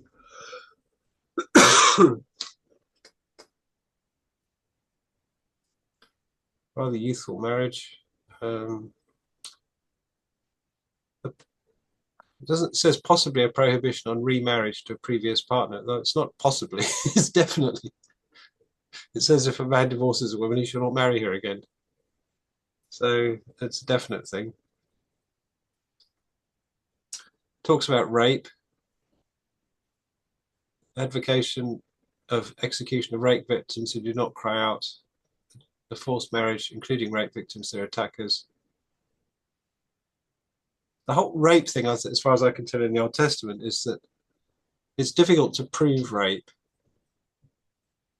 So, if you like, the rule of thumb in the Old Testament is a woman has to obviously be fighting it off to be considered as raped. And if she's not fighting it off, then she's assumed to be colluding with it. And therefore, if she's colluding with it, then if she's single, she has a duty to get married. And if she's not single, then she's an adulteress. So it's pretty rough, but as far as I can understand it, it's a way of defining rape. Assume the belief of heterosexual rape is preferable to male rape. The stories in which that is given are stories which are held up in the Bible as paradigms of horror. Those stories are held up as the examples of the worst possible circumstances. So I don't think actually it's useful to try and draw some fine distinctions about degrees of deprivation, and that there are some really horrible stories in the Old Testament, and those are the ones to which that alludes. and they are held up as horrible things. You know, the writers hold them up. One of them's in the book of Judges, and it says, in those days Israel had no king, and each man did as he saw fit. So one of those stories is an illustration of what happens when you don't have a king and everyone does what they want. There we are. Anyway.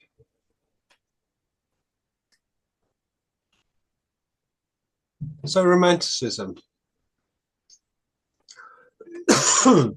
What did you understand by romanticism?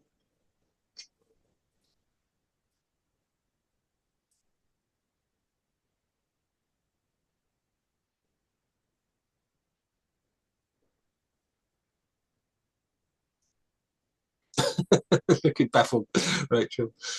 Well, a sort of idealistic, Yeah, I mean, romanticized. they're talking about an idealism about it, absolutely, yeah. Mm, And it's an ideal that, in many respects, is not really very realistic. mm. You know, it's an ideal which has to be treated with a bit of circumspection, because you can't really take that ideal very seriously. What's the opposite of that ideal?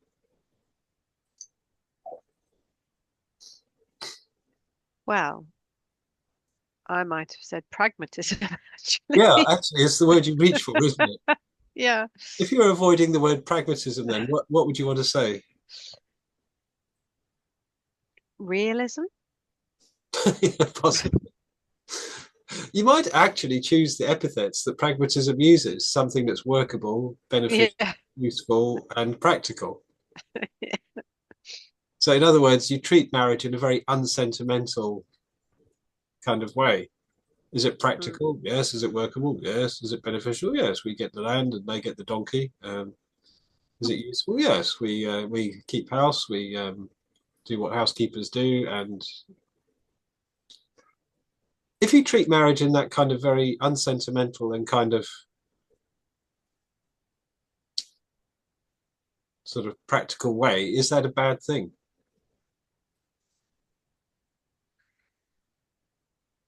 I don't think so. No, I think you're right. I think it's quite far more realistic. What would you need to add to that to make it, if you like, humane, or to make it decent or wholesome?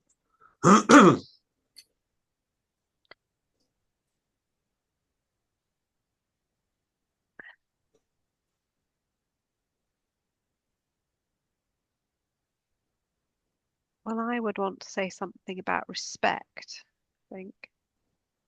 Yeah, possibly you might add that. What else might you add?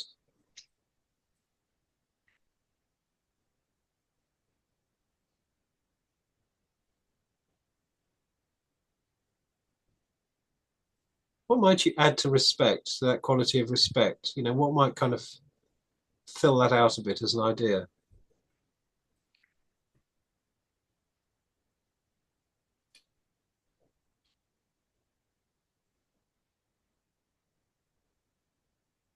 I'm happy for you to jump in, Neil.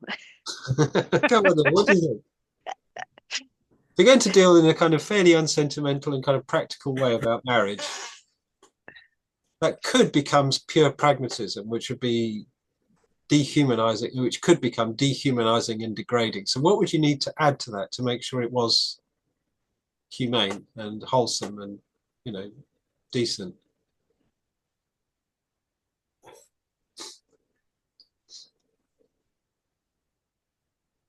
Mutually beneficial. Well, that's already there, and that it's practical, useful, workable, and beneficial. So they both get the donkeys or the cows or the money or the land or whatever it is they're negotiating over. But what apart from that would you want to add to it? Not a lot. I pity your wife then, Neil. I think that either sums up a. I mean, Rachel said Friendship? Yeah, I think friendship would be an excellent thing to add to that.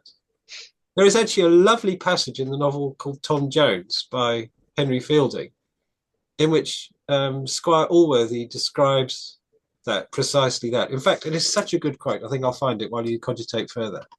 Will you put it on the email it to us? Sorry? Will you email it to us? Yeah. In fact, I think I've got it saved already as a quote on my computer. Just open up the file explorer because it's just such a good quote. I often read it out at weddings and things. It's oh God.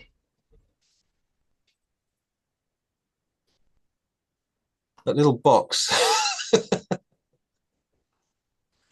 is covering up the search thing. Oh, there it is. Okay.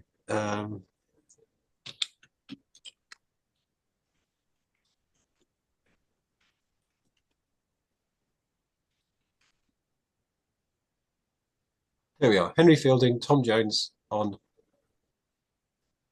marriage. Yes, this is the one. So what I'll do is I'll email it to you right now so you can read it. So I'll email it to the whole group so everyone can see it. Thank you. Henry Fielding, Tom Jones on marriage is the name of the email. So I'll read out part of it now. I have always thought love the only foundation of happiness in a married state, as it can only produce that high and tender friendship which should always be the cement of this union. And in my opinion, all those marriages which are contracted from other motives are greatly criminal. They are a profanation of a most holy ceremony, and generally end in disquiet and misery. For surely we may call it a profanation to convert this most sacred institution into a wicked sacrifice to lust or avarice. And what better can be said of those matches to which men are induced merely by the consideration of a beautiful person or a great fortune? To deny that beauty is an agreeable object to the eye and even worthy of some admiration would be false and foolish. Beautiful is an epithet often used in Scripture and always mentioned with honour. It was my own fortune to marry a woman whom the world thought handsome, and I can truly say I liked her the better on that account. But to make this the sole consideration of marriage, to lust after it so violently as to overlook all imperfections for its sake, or to require it so absolutely as to reject and disdain religion, virtue, and sense, which are qualities in their nature of much higher perfection, only because an elegance of person is wanting, this is surely inconsistent either with a wise man or a good Christian. And it is perhaps being too charitable to conclude that such persons mean anything more than by marriage than to please their carnal appetites, for the satisfaction of which we are taught it was not ordained. In the next place, with respect to fortune, worldly prudence perhaps exacts some consideration on this head, nor will I absolutely and altogether condemn it. As the world is constituted, the demands of a married state and the care of posterity require some little regard to what we call circumstances. Yet this provision is greatly increased beyond what is really necessary by folly and vanity, which creates abundantly more wants than nature. Equipage for the wife and a large fortune for the children are by custom enrolled in the list of necessaries, and to procure these, everything truly solid and sweet and virtuous and religious are neglected and overlooked. And in this in many degrees, the last and greatest of which seems scarce distinguishable from madness. I mean, where persons of immense fortunes contract themselves to those who are and must be disagreeable to them, to fools and to knaves, in order to increase an estate already larger even than the demands of their pleasures. Surely such persons, if they'll not be thought mad, must own either they're incapable of tasting the sweets of tenderest friendship, or that they sacrifice the greatest happiness of that which they're capable to vain, uncertain, and senseless laws of vulgar opinion, which owe as well to their force as their foundation to folly. So there. Anyway, so that's what Henry Fielding thought about marriage. And I think that thing, a high and tender friendship, I think that absolutely nails it. Because that's not a romantic ideal, but that is absolutely practical, beneficial, workable, and useful. And I think that is what would make it work. And I think when you're looking for a marital partner, which I always say to the people I'm counseling for marriage, I say, can you be friends? Because I said the romantic passion is going to come and go. There'll be moments when you feel it and moments when you don't. No matter how ardently it burns now, there'll be times it just seems to wane. What are you going to do then? Then, I said, you need your high and tender friendship. You need to have compassion on each other. You need to be gentle with each other. You need to be patient with each other. You need to forgive each other. And then you'll be okay. Aim for that friendship. And I think that he describes it beautifully, that high and tender friendship. And then you can be as practical and sensible as you like, provided you can got that accommodation with each other. And I think that would be a very good way to think about marriage.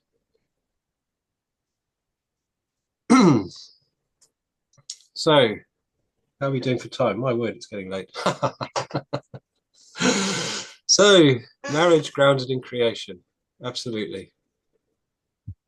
Implied conditions for marriage of monogamy. So God bless them. What about the couples who cannot have children? Marriage as covenant. What about divorcees?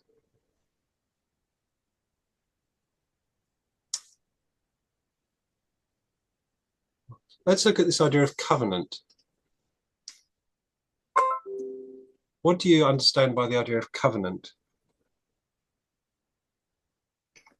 It's a sacred agreement between God and humanity, isn't it? Yep, would you like to expand on that a little bit? A lifelong agreement. Well,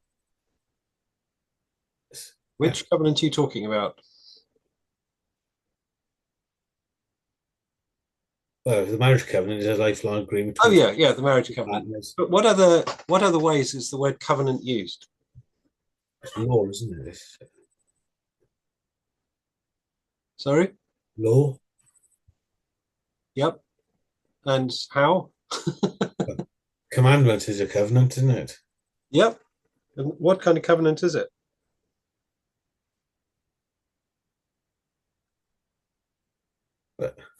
Let's say a social covenant. It's the way we conduct ourselves and live within relation to God.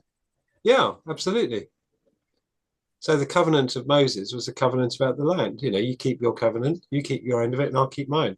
Yeah. You can stay faithful to me, obeying my laws and my ways, and I will look after you, and I'll keep you in the land. Then you go Leviticus and yeah, the whole lot, the whole Torah is basically covenant. There are other covenants in Scripture. Can you think of any? Well, isn't the flood, Noah and the flood a covenant? Yep. I see Jesus.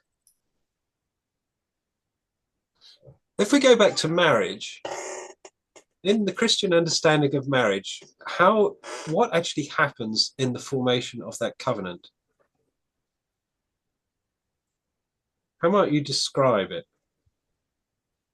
As it says here, it's become one flesh. You become. Yeah. So what happens then when people enter marriage? What are they doing? Uniting as one, aren't they? Yeah. So what's another way of describing that?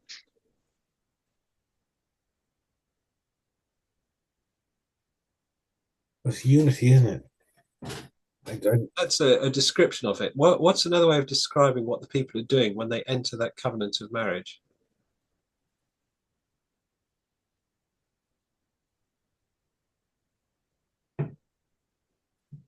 I can't think any more. What's happening is they give themselves to each other, don't they? Yeah.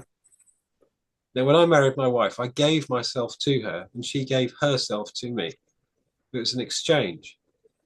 And you see that in God's covenants with people. He makes an exchange. I give myself to you, you give yourself to me. And in every covenant with God, we definitely get the better end of it. But when we marry, the Christian understanding of marriage is that we become one flesh. We become one.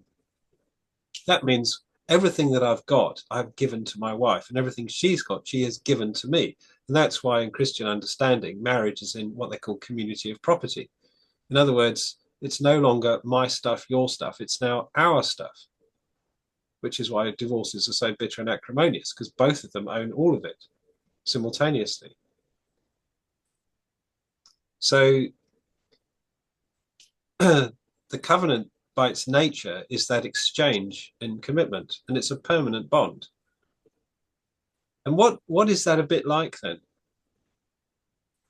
How does that add understanding to another covenant?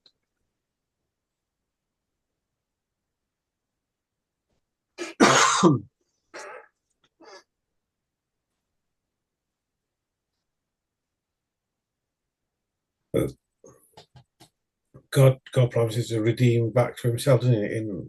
Exactly. And how does he do that? Well, in Genesis, isn't he? The crushing of the servant's head, isn't it? Yep. And how is that actually accomplished? Well, through the cross. Absolutely. And where does Jesus actually state that formally? He actually says it in one place.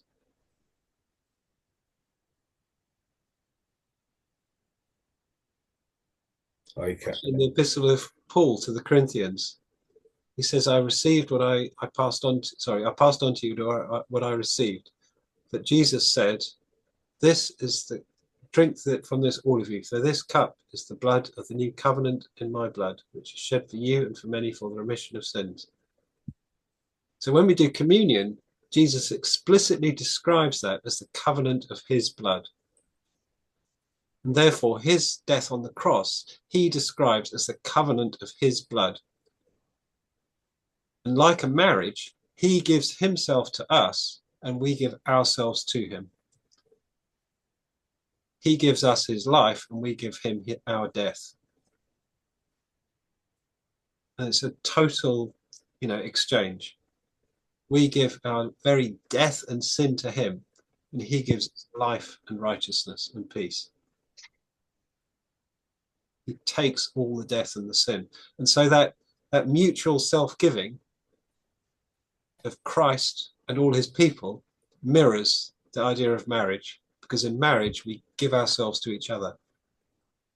And that, if you like, strengthens the idea of Jesus the bridegroom and the church as the bride.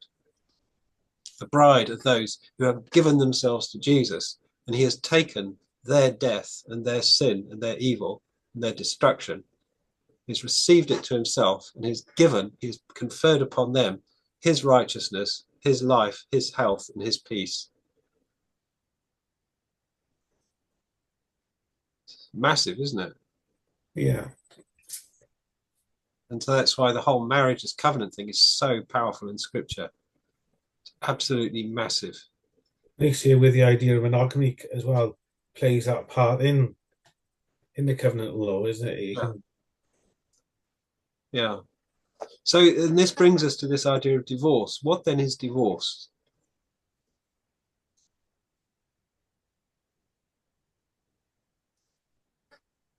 Well, it's breaking of the covenant, isn't it? Yeah, that's right.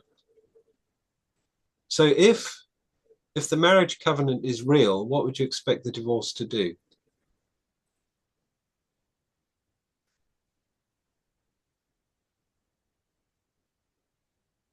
Well, you're separating yourself from God, aren't you? Well, not necessarily. But if marriage is real, if it's not just a fairy tale, if it's not just a piece of fiction, if we actually do become one flesh, if that covenant actually is real, that means a divorce where you actually split them apart again is an injury to them both. It's going to hurt. And again, when I'm counseling couples for marriage, when I'm preparing them, I say to them, if you have doubts about it, don't get married. Because I said, at the moment, most of them are cohabiting. I said, if you part ways now, you'll get over it. You'll be grumpy for a while, but basically you'll get over it. I said, if you marry though and then divorce, you'll go into a whole world of pain which you can't imagine at the moment. I said, you only divorce because it's the only thing you can do. It's the last resort. I said, think of it like a leg. If you've got a sore leg, you don't cut it off. If you've got ugly knees, you don't cut them off because they're ugly. You just put up with having ugly knees. If you've got a wonky leg, you carry on using it, even though it's wonky, it's inconvenient, but you just carry on using it. You only cut your leg off if it's gangrenous, and you'll die if you don't. Then you've got good reason to cut off your leg. And that's basically like divorce. If you're going to divorce, you cut it off because you cannot live with it. You're going to die otherwise, or something close to that. So, don't marry and then divorce. Better not to marry. One couple actually did do that. One couple actually did think again, and then they parted ways. And I've had a couple that have divorced. People I've married. And I felt very, very disappointed, very, very flat. And I always emphasized to them in the marriage service, I said, this is called holy matrimony. The bond which you're going to make today is an inviolable bond. If anyone messes with this bond of marriage between you two, they sin against you and they sin against God by doing so. And I said, not only that, but I said, I'm part of this now because I'm here and I'm watching this. So I said, I'm part of this marriage. And if they sin against you, they sin against me as well. And I say to the congregation, everyone here, will you help them? Because there'll be times they're struggling. There'll be times it's difficult for them. Are you going to help them? You're going to stand by them. You're going to encourage them. And I try and get them all to say, yes, we will. I said, that's what we want. Because this isn't a big thing. And I said, I want you both to look on this day as a good day. I want you both to look back with happiness when you're old and gooey and grey and you've lived out your life. And I want you to think back and be glad that you got married. So that's what we're planning for. There we go. What would a marriage have been, though, actually, in biblical times? I mean, would there have been some legal ceremony? Or My own feeling is that marriage happens when the couple intend it to happen and when it's recognized by the community.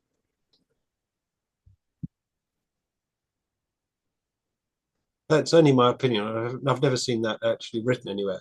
But if you look at the vast spectrum of marriage customs around the world through all his time and place, through all history, there is always the intentionality about the couple and there is the recognition by the community. So in some way that is formalized. And I'd say that the fact that that can be done in so many different ways and places, and the fact it happens all over the world in all kinds of places throughout history, it's part of how we're made. It's part of our creation. It's inseparable. It's just how we are.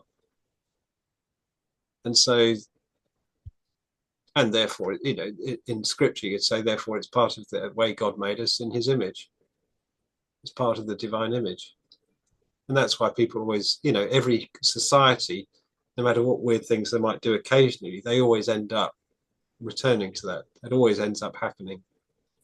In societies, for example, with polygamy, there aren't enough women to go around. So whilst there'll be some outstanding examples who'll have loads of wives, most people won't. Most people will be monogamous. In the odd, very rare societies with polyandry, where women have more than one husband. Again, it's not common because there aren't enough men to go around. So mostly it's monogamy. You get the odd example.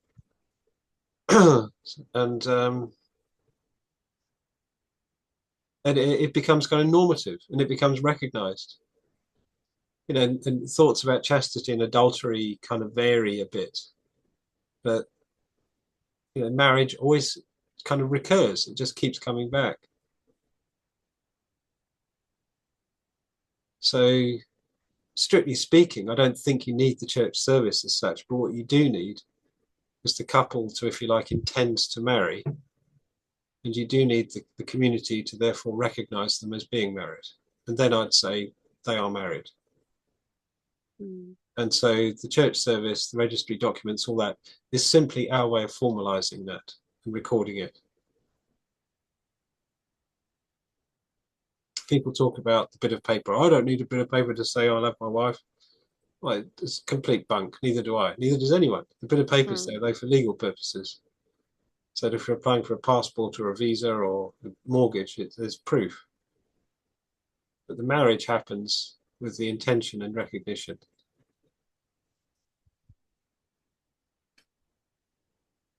There we are. It's now really late. It's 10 to 10. Shall we stock it on the head? Yeah, I think possibly, really. Yeah.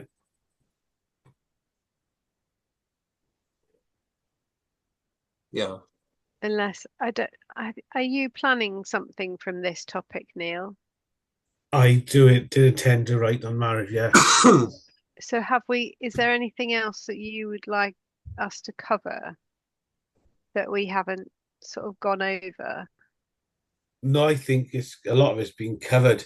Um, the only thing I like say for later date is planning and setting out the essay or the PowerPoint. That's the only thing I need to question. Yeah, so you might talk about that on a Yeah, different time. yes. But I think I've got all the material I need anyway, I think. Splendid. There we are. Well, nice to see you both. Yeah, thank you. I'm not sure if I'm going to make it next week, or if I do, I might be late again. I'm sorry. No worries. Um, If you can yeah, make it, we'll be glad to see you. thank you. Yeah, blessings on your week, both of you. Thank you. And Yeah. I've got actually on the next Thursday, I can't do it anyway because we've got a consultation in the diocese. Curious enough, on this very topic, on Yeah. same-sex marriage. oh, So okay, so there won't be one. no, I've got So to I see don't quite get it now because I think that I thought if we solidly did now through the topics, we would do topic 10 on the Thursday, and then our essay would be due in on the Friday, I think. If that I don't know if I've got that right now.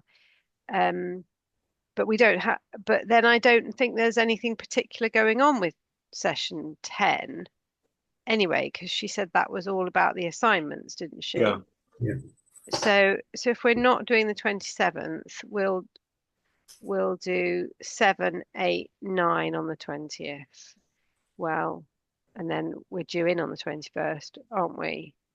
Of March. So yeah. Oh right, there we are. Yeah. Um, so but you're going to do on this one, Neil, so you're Yes. sorted. And what about your um annotated bibliography or whatever it is? Have you? I no idea. No. Okay. So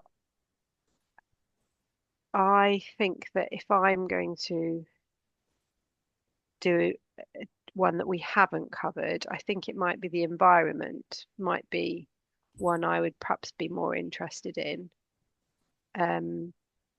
So if we're looking at our next one being the 6th of March, maybe if you wouldn't mind if we looked at the environment, that one. Let's have a look. Can't think what we've got left. We've got the common good, politics, market economy, and social justice. So so skip no TFL. So we've got the 3rd and the 10th and the 17th of March, except the 7th. Sorry. No, not the 3rd. So no. we're the 20th now, aren't we? So 27th Yeah, sorry, I turned over a page. 6th of March. yeah, would be our next one, wouldn't it? And then we got the 10th. No, 13th. Oh, sorry, 13th. And then the 17th, 20th. No, I 20th. don't know why I keep misreading it, TFL. So we've got 3 more. And we're due in on the 21st. Right, so you want a bit of breathing space, yeah. So Well, I'm one punishment, stewardship, the environment. Yeah, so sure, let's do session 9 next week then. And then we'll do the other 2 after that if you like. Would that be helpful? how does that suit, Neil? Now that have you looked, did you get those other topics up, Neil, to see which ones you'd be more interested in? Well, I'm interested in environment. I was just looking. I've got a couple of books on eco theology, so that'll be Okay, helpful. so that That's might helpful. suit you anyway then. Yes, it will. Yeah. Okay. And so we'll go for that one then on the 6th, and from there we'll see how we're both doing for the Yeah. next 2 weeks. Okay. Because we don't actually then have our introductory session till the 5th. 5th of April. Yeah, for our last module.